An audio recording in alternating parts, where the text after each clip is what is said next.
ladies and gentlemen, Nick here, and welcome to my review of the 2006 erotic crime thriller sequel, Basic Instinct 2, or Basic Instinct 2 Risk Addiction, which is the sequel to the 1992 erotic crime thriller film, Basic Instinct.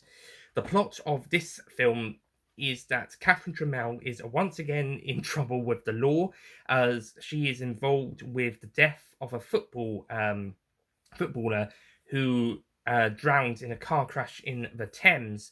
But before that had happened, he had been drugged, and it was Trammell who was driving the car, and it was her car. So she is under suspicion of murder. By the way, Sharon Stone reprises her role as Catherine Trammell. So psychologist Dr. Glass, played by David Morrissey, is brought in to evaluate her and see whether she is guilty, and try to understand about her. And he comes up with the suggestion that she is addicted to risk. She will take risks that will endanger herself and others, and that is what happened. The risk of her risk of taking drugs with the footballer and speeding at high speed, and then crashing the car into the river. However, Catherine is then cleared of the charges. By I believe they find the guy who supplied them the drugs, but he's involved in another case, so the whole Catherine case is dropped, I believe. I don't know if that's realistic. Would the court actually drop a case because someone involved with supplying people in this case is already doing something for another case or something? I don't know. Wouldn't they be involved with a second case? I don't know. I don't know law that way. I don't know what's it's like with the law and jury and all that stuff, but and trials, etc. But I wouldn't have thought they would drop an entire case because a witness or supplier, or at least a drug supplier who gave the defendant the drugs, is already involved in another case. So I wouldn't have thought the second case would be dropped because they can't attend that or whatever. But I wouldn't have thought it'd be dropped outright because of that. So that is out of the blue. That is questionable. If there was evidence to say she was innocent, then I can understand that. This film isn't really so worried about keeping the mystery of whether Catherine did commit these crimes or not as secretive to begin with. Later on, it's a bit more ambiguous, but earlier on, you can tell it's definitely her behind the car wheel. It's definitely she's almost admitting it. It's admitting that she was with the guy and they had drove into the Thames and they had the drugs, and she was masturbating because she was getting off on the risk. This film's almost as sexual as the first. But it's almost a confession, with the exception of the fact she doesn't confess to murder. But it does feel like the film is trying to move away from the from the suspense and ambiguity of the first film to begin with. It does start to pick up the more suspenseful stuff later on, with what is Catherine planning? Is she actually this psychotic like in the first film? And the first film is referred to a few times with a couple of mentions now and again. And I do feel like it does lose some of that tension that from the first film in the first act of this film, where it does die down. It picks up again with the second act with what is Catherine planning, and then the third act where it does bring in the ambiguous: was she actually the killer this whole time or not? But it does pick that up later on. But the first act is kind of more like a drama rather than Basic Instinct. It feels like something different, and I think the fact that it's going for a slightly different tone to begin with, it's going for a new direction, makes it feel like a bit different to the first film. Now, different can be good sometimes, and you don't want to replicate the first one again. And to be honest, after the events of the first one, once the ending happened, which I'm still not spoiling, but yeah, after the events of the first film, it might be a bit difficult to try doing something like that again. So we go for something a little bit different to begin with before starting to dip the toes back into that territory. But at the same time, it doesn't really capture the same feeling as the first one. It feels very different. I think the thing is, we're spending a lot of time with our secondary main character played by David Morris in this film. Now, and I don't even think this one, and I don't even think on that much of a. We're getting to know the guy a bit more, but we don't really get much of the character personality. We just know he's a psychologist who, I suppose, the most we get is that he did. Um, he evaluated a guy a few years ago and said that guy was psychologically fine or something, and then the guy killed his pregnant girlfriend for some reason. It's not really said, but yeah, it's supposedly it's trying to create a backstory for this character and for a reason to have him feel a bit guilty over the past, um, so that so that they can give this character a bit more in depth, like with Nick Curran having shot some tourists by mistake whilst on an operation, but I don't know, it doesn't quite flesh out that character. I mean, I thought Nick Curran was fleshed out during the course of the first film, but this film doesn't really flesh out Glass as much. I would say David Morrissey does a good job. He got slammed for his performance in this film, but I think Morrissey does a good job in the role here. I think he was unfairly treated by the critics. I think he did a decent review performance here. I think he pretty good one. And it's a shame that he almost considered quitting over those reviews. And I find that a bit unfair. Poor old David Morrissey, he did a good job, or at the very least a decent job, and he was slammed for it. I felt that was unfair. I'm glad he didn't stop acting, because otherwise he wouldn't have been in Doctor Who in the next Doctor. But I felt that those critics were a bit unfair, saying that he was bad in this movie, when he honestly wasn't. He was good. He wasn't amazing, but he was good. I know he wasn't a big name or anything, but or at least not before he was the next Doctor in Doctor Who, the next Doctor. But yeah, I still think those critics were unfair on him. Sharon Stone also does a good job, but I don't think has as much of a presence as in the first film. Mainly because it's 14 years later and she's aged 14 years from the first film. But the character definitely has, or Stone has a more softer but sharper voice in her, and I think the American accent definitely comes in more play here when she's amongst British actors. So it's a bit more notable than when she was amongst the American actors. Also, strangely, David Fewis is playing a Welsh character for some reason. And we puts on a Welsh accent, but yeah, some of the British accents in this film kind of feel a bit more stereotypical, even though they were British actors. At least that's just what it sounds like to me. I mean, as I'm British voices sound a bit more normal, even the ones with notable accents. I'm not sure what it was. It just had a strange feel. The style of this film is a bit different to the first one. The first one was slightly darker in the style as well. Even in the brightly lit scenes, there was still a bit of darkness in there, and it definitely had a bit more of the crime thriller aspects to the film as was the genre. But for this one, it's a little bit more focused on drama in places. There's a bit more of a drama feel, and there's a lot more grey rather than grey stuff, rather than grey background, not grey backgrounds, but grey lighting rather than a mix between black and brown that still looks like it is lighting. I'm not sure.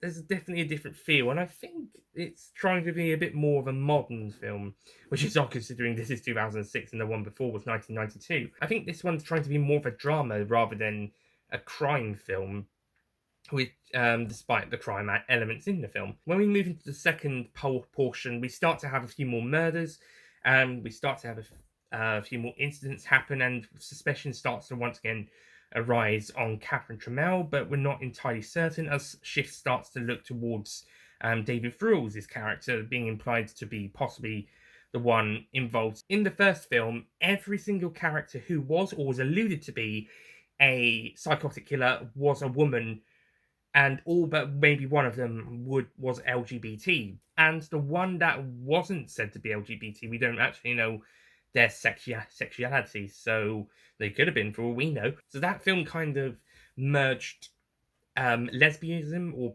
bisexualism and psychotic killers together, and there wasn't really any positive female character in that film.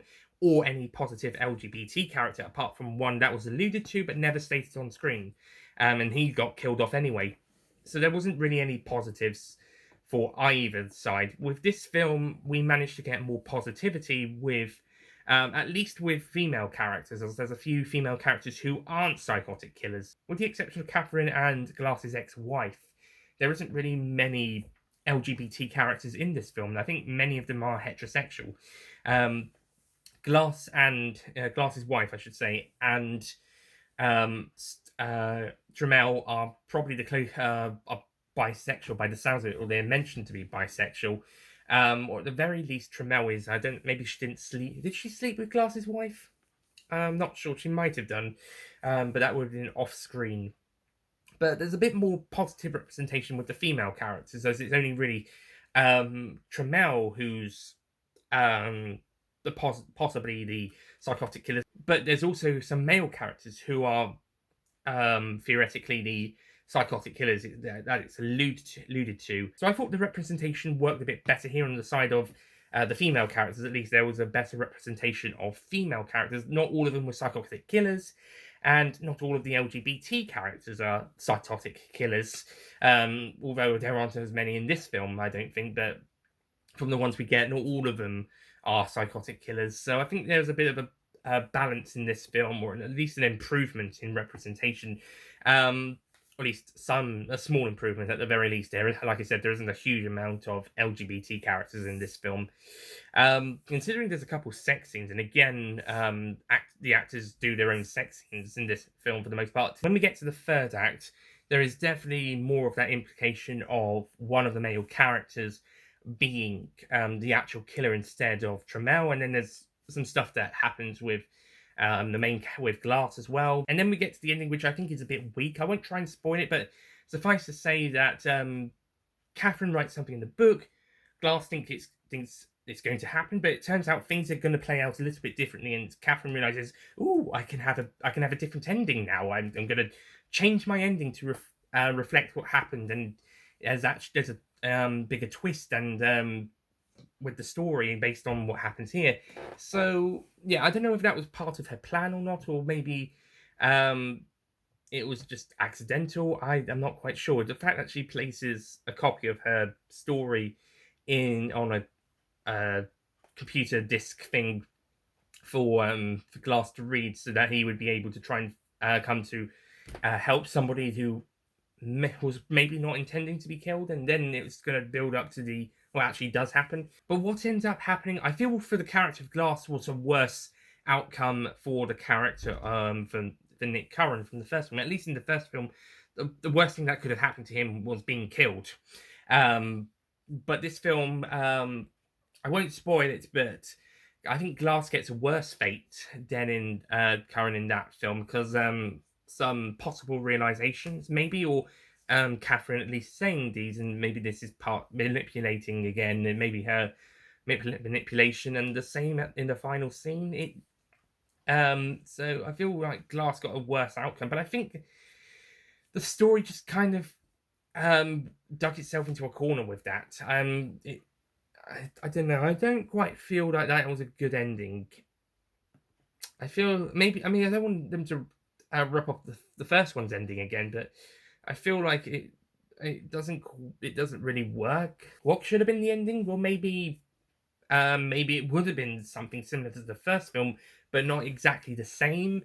Or maybe Catherine could have lost the second film, considering there's not a third film due to the poor reception and low income box office of this film. So maybe Catherine could have lost this time. Maybe maybe she was a bit too clever for her own good, or at the very least have something a little bit more that makes a bit more sense to the story. Because there are a few inconsistencies with what's supposedly being said. Maybe she's manipulating Glass again, but there's still a few inconsistencies. Maybe if they went one of the other ways that they were looking like they were going, would have made a bit more sense. But the way that they did go, which was a different way to the one I was thinking they were going to go, was it didn't quite work the way that they did go. This film's also got a bit more of a flat feel than the first film did. The first one was a bit more exciting and tensionous, whilst, I mean, it was a little bit slow to begin with, but it got a bit more going as it went along. This one definitely is very slow and a bit more flat as the film progresses. And honestly, I think that lets it down quite a lot. And I think the film should have played a bit more up with the tension stuff and the more dangerous stuff, because it does feel a bit flat in places. Quite a lot, actually. So I will be giving Basic Instinct 2 a 6 out of 10.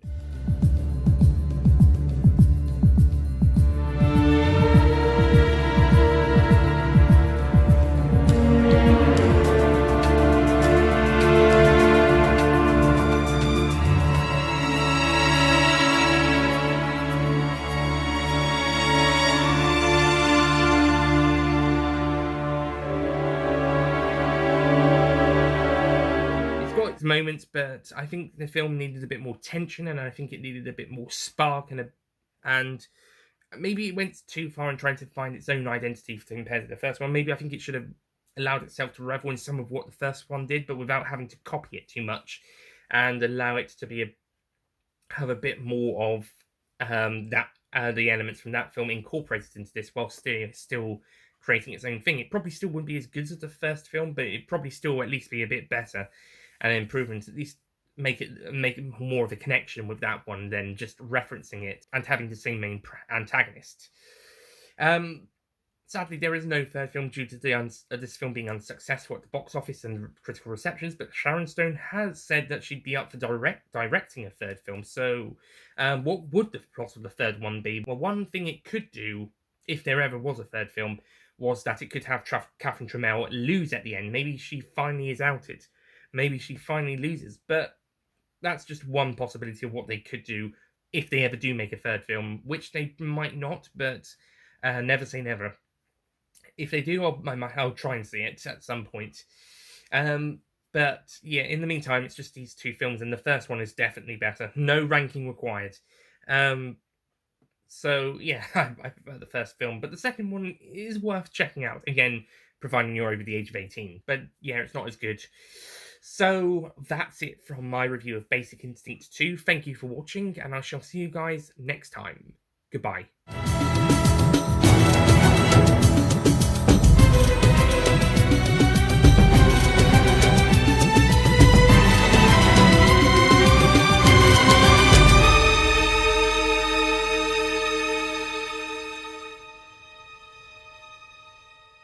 Don't forget to click below to subscribe to the Nicholas Payne Retro YouTube channel.